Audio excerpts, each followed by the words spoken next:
I believe that happiness only really comes out of the impossible. The fulfillment. In fact, I did it myself in my own life. I did. For a long time I thought, oh, this is wrong. I shouldn't even wish for that. And it wasn't until I actually had, by a combination of dumb luck or a lifetime of clean living or something, it fell on me, and I became profoundly happy about it. I don't want to say it made me into a different person, but it certainly was not. It's not commonplace. It's not available retail. I couldn't work for it, at a job and get it. I couldn't even get lucky in the sense of gambling in Vegas or on the stock market.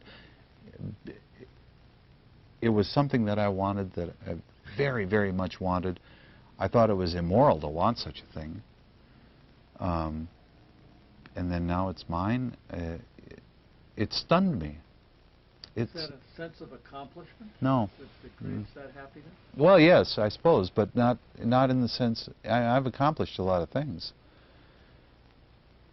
Some people would argue that if I was more industrious, I could have accomplished more, but it's the impossible dream. To dream the impossible dream. I think that's what runs through the Patriot movement, through charismatic Christianity, through all of these things. That people, it exists, that they wish for the impossible.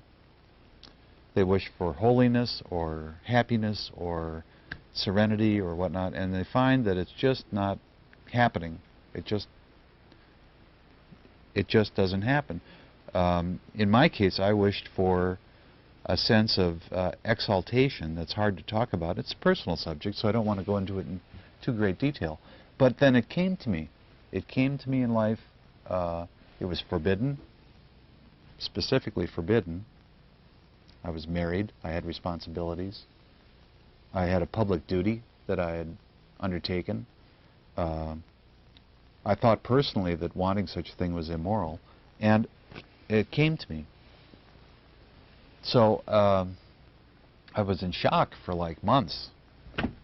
I felt like I had gone to heaven.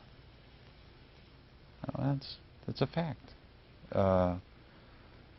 If I try to say any of these things to, like, the next 1,000 people walking into a Walmart, they wouldn't guess what I was trying to talk about. Our language, I think, sometimes limits these conversations because in the old days, if you imagine, you roll your mind back, say, 1,000 years, there was not really any knowledge of electrons or X-rays, or these new words appear in the language as our understanding expands. Scientific knowledge, we have to coin new words, neutrino, gamma ray, stuff like that. For the longest time, for instance, I thought that, we hear about a reservoir of oil under the ground, under the desert. There's a reservoir of oil. It's an oil field. They poke holes down there and they drain it. So I imagined a big cavern. Turns out it's nothing of the kind. There is no big cavern full of oil under the ground. What we're talking about is, in fact, in reality, solid rock. Saturated rock. Saturated rock. The little spaces between the grains of the rock, that's where the oil is.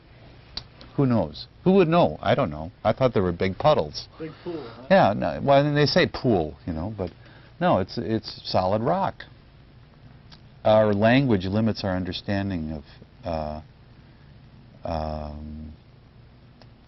topics like happiness. If we ask those next 1,000 customers in Walmart, are you happy? Maybe something like 60% would say, yes, of course, I've got, 3 beautiful children, and I'm married a wonderful guy or a wonderful gal. I'm doing well in my career. Well, this is not it. This is just not it. This is not it. There's something beyond that, and it has to do with the impossible. For a patriot, a real patriot, an American patriot, to be happy is not for him to sacrifice his life or to spend the next 20 years in jail fighting the IRS. There's no happiness in that. Duty, yes. A strong sense of performing one's duty, no problem. That's true, but it's got nothing to do with happiness. To win, as impossible as it is, but to win such a case against the IRS and knock them out, that would be happiness, true happiness, for a patriot, I'm saying.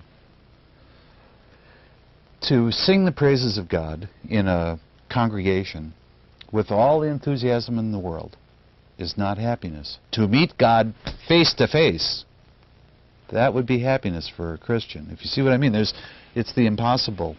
It's not the ordinary or the easily obtained. Do you think that people can choose happiness? Is happiness a choice? I don't think so. Happiness is not a choice because we don't choose to be born. None of us have volunteered for this. We didn't pick the time of our birth. I did not choose to be Wolf DeVoon. Nobody chooses the life they have. Nobody chooses whether to be nearsighted or tone deaf or mentally retarded or a genius. And being born a genius is not a gift. It's just another set of problems.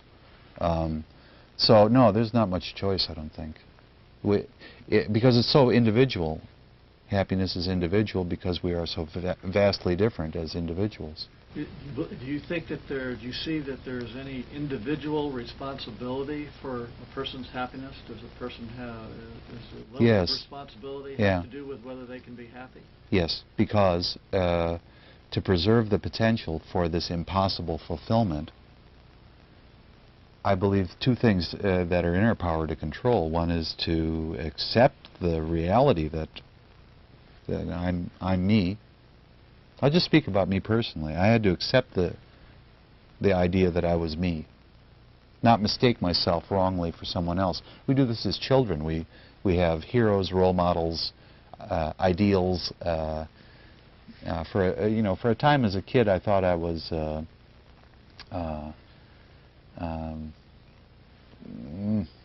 a buccaneer. Turns out I'm not. I'm not tall enough. I'm not tall enough. And it was constantly a disappointment. I couldn't be a buccaneer because I was kind of like a nerdy little skinny guy with glasses, and I could never do any of the... I couldn't stand up to the neighborhood bully. That always bothered me a lot. So the point here is that, we have to accept our identity as individuals. I had to get in line with the idea that, well, as regrettable as it is, I am actually Wolf, and this is not negotiable. I'm not suddenly going to transform into Betty, or, I quote Ayn Rand a lot. I'm not going to change into Howard Rourke. I'm not going to change into John Galt, Henry Reardon. These are fine examples of manhood that are forbidden to me. Ain't going to be me. I had to accept the idea that I was me. So yeah, there's a responsibility, and it's got to do with truthfulness, a real dedication to the existence of objective reality. I do not live in the 13th century. I do not live on Mars in some future society. I live here now. I'm of this constitution as a person. So if I make a good faith effort to understand that, that's the first level of responsibility discharged. That I got reality oriented and I got interested in the facts, pertaining to me anyway. There's a context around happiness, and that's the first responsibility. It's not about the happiness of mankind, it's about mine, it's individual and personal. So what would you have to say about a person making a personal plan that results in happiness? I don't know. I'm skeptical. I don't think it goes that way. Can it be? Can happiness, the end result of a plan that someone formulates, says if I can achieve this or do this, I'm going to be real happy, and then they... Yeah, people do this routinely, especially like the 14-year-old that I'm living with. He's got it all mapped out. He's got it all mapped out. He's going to go to Texas A&M, and then he's going to be a stockbroker. None of this is going to happen. He's not going to A&M, and it's not the only school in the world to be considered. This is a 14-year-old view of You know, I'll do 1, 2, 3, 4, and 5, and then I'll be happy. Well, it's pending my 4th marriage. That implies that 1, 2, and 3 were not exactly happy outcomes. I'm not saying that I don't recommend this for everybody. It's personal to each individual. I'm not saying that life partnerships are impossible. Surely they must be. You yourself have a successful life partnership, which is a happiness in the kind of to a greater extent. For all of us, you know, because that's the backbone of America's strength. And family values refers to something that is indeed valuable. But it's really foolish for any 14-year-old to say that he knows that if he goes this direction, he will obtain his happiness. I don't think so. I didn't even have any glimpse of what I wanted, the forbidden thing that I wanted, until I was like 25.